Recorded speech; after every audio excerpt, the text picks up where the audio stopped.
سلام دوستای عزیزم، امیدوارم حالتون عالی باشه. در خدمتتون هستم با چند تا نکته و راز مهم در مورد نگهداری و تکثیر ماهی رامیزی. قبل از شروع این رو بگم که این ویدیو با کمک و راهنمایی‌های یکی از دوستان خوبم که تکثیر کننده ماهی رامیزی در خارج از کشور هست گرفته شده. پس این نکات علاوه بر نگهداری برای تکثیر این ماهی زیبا هم کاربردیه. معمولاً بیشتر افرادی که رامیزی داشتن حرف از حساس بودن و زود تلف شدن این ماهی میزنن. اما اگر واقعاً بدونید که نیازهای رامیزی چیه و بتونید تأمینشون کنید، سالها این ماهی زیبا رو داخل آکواریوم خودتون خواهید داشت. اول از همه باید بدونید که انتخاب و خرید رامیزی سالم بدون مشکل و بیماری یکی از مهمترین کارهایی هست که باید انجام بدید. مثلا رامیزی که شکم صاف یا فرو رفته‌ای داره و بدنش خیلی لاغر هست احتمالاً تغذیه مناسبی نداشته یا انگل داخلی داره. رامیزی سالم معمولاً یه شکم گرد و برآمده داره، اما به این نکته هم دقت کنید که اگر این برآمدگی هم بیش از حد باشه ممکنه ماهی ورم روده داشته باشه.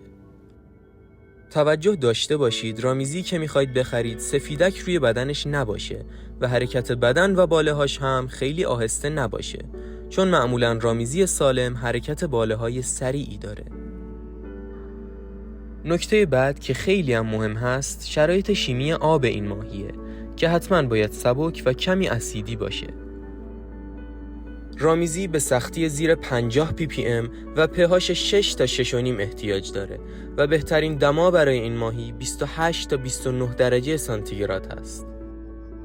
شاید شما هم شنیده باشید که میگن رامیزی هایی که به ایران وارد میشن عقیم هستن و توانایی تولید مثل ندارن. اما این حرف درست نیست و این ماهی داخل ایران هم تکثیر شده.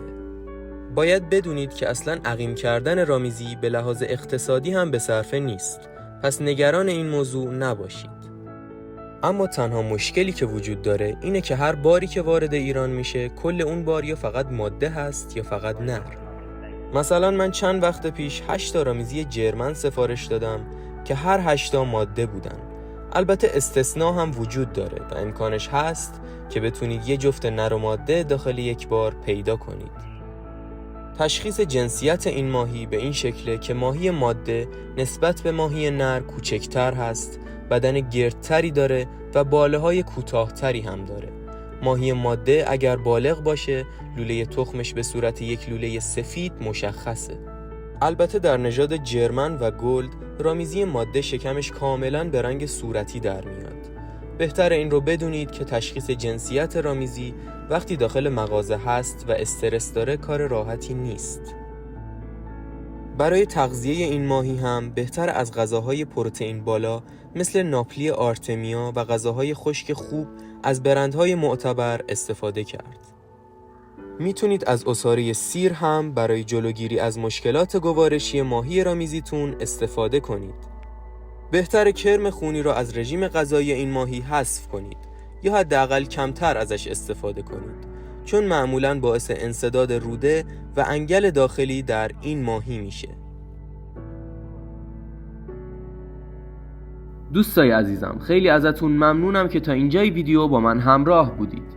اگر از این ویدیو خوشتون اومد کانال ما رو سابسکرایب کنید و با لایک و کامنت هاتون به ما انرژی بدید.